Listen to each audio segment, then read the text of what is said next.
Hello my dear friends, hope you all be fine and doing well. Thank you so much for joining me again. Thank you so much for joining in your channel. My dear friends, today I brought you a very fantastic technique. In this technique, I am going to show you how you can trap your opponent into checkmate in a London system opening. So my dear friends, without wasting the time, let's get started our game. In this position, you just simply start the game by pushing the pawn into d4. Your opponent is pushing the pawn into d5.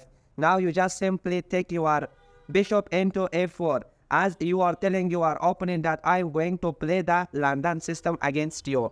So in this position, your opponent is simply taking his knight into f6. This is the main lines that's happening in the London system opening.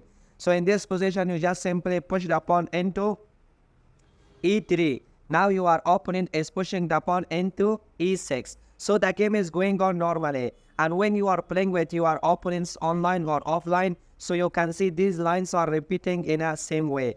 So in this position, you have another move, and that is taking your knight into f3. Till to this position, everything is going on normally. But I'm going to show you that how you can trap your opponent in a best way. So in this position, your opponent has different options to play against you. One of the best option maybe you are thinking and your opponent is possible to go, and that is picking his bishop into d6. My dear friends, whenever you are seeing this move from your opponent that he is taking his bishop into d6 and you have this option to change your bishop, so in this position I'm going to tell you that it is a mistake. Capturing the bishop is a mistake. So in this position, you just simply take back your bishop into g3. So in this position, whenever your opponent is attacking to your pawn, so simply you are capturing by your pawn and you are opening a file to your rook. So this is the main idea for you. So in this position, your opponent is not capturing the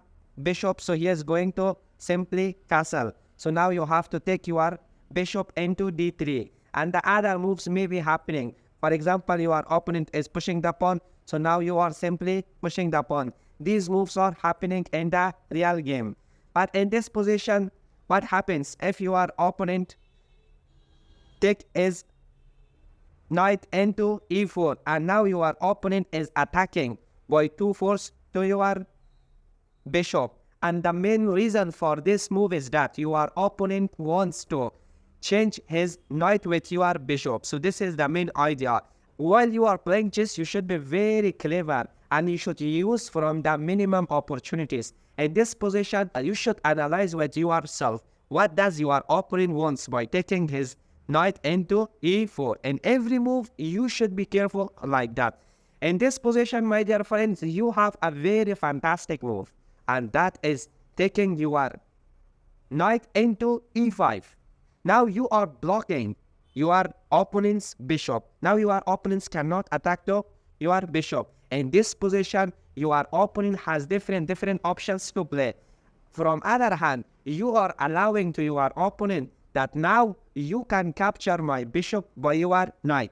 I don't have any problem. So this is not a good move for your opponent to capture your bishop. But in case if he is not aware of this trap, so if he make a mistake by capturing the bishop by his knight, so my dear friends, when your opponent capture your bishop by his knight, now he is attacking to your rook. In this position as a white, you have brilliant move. So please pause the video for 1 minute or maximum 2 minutes if you are able to find the best move for white. If you are able to find it, so please write in the comment section below. If you are not able to find it, so it's not a big issue. I'm going to explain to you.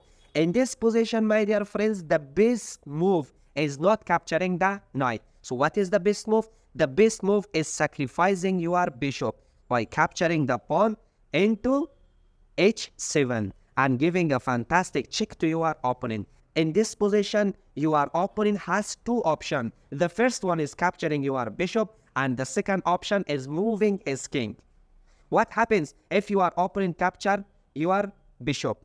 Whenever your opponent capture your bishop, so now you are simply capturing the knight and giving a fantastic discovery check by your rook. So in this position, your opponent cannot come to this square. As you see that this is controlled by your knight. So your opponent has only one square to go, and that is g8. Now you have another nasty move, and that is taking your queen into h5 and threatening your opponent into checkmate. In this position, there is nothing for your opponent to do against this move. The only hope for your opponent may be pushing the pawn into f6, but it is not solving the problem because you are controlled this square by your knight. So in this position, you have the final check by your queen and giving a fantastic checkmate to your opponent. In this way, you can checkmate your opponent and your opponent can't escape from your hand. In this way, you can checkmate your opponent. So thank you so much, my dear friends, for watching this fantastic video, and I hope you enjoyed from this video. If you like the video, please subscribe the channel, share it with your friends and family members. In this way, you are motivating me to make lots of good videos in the future. Thank you so much. See you in the next video.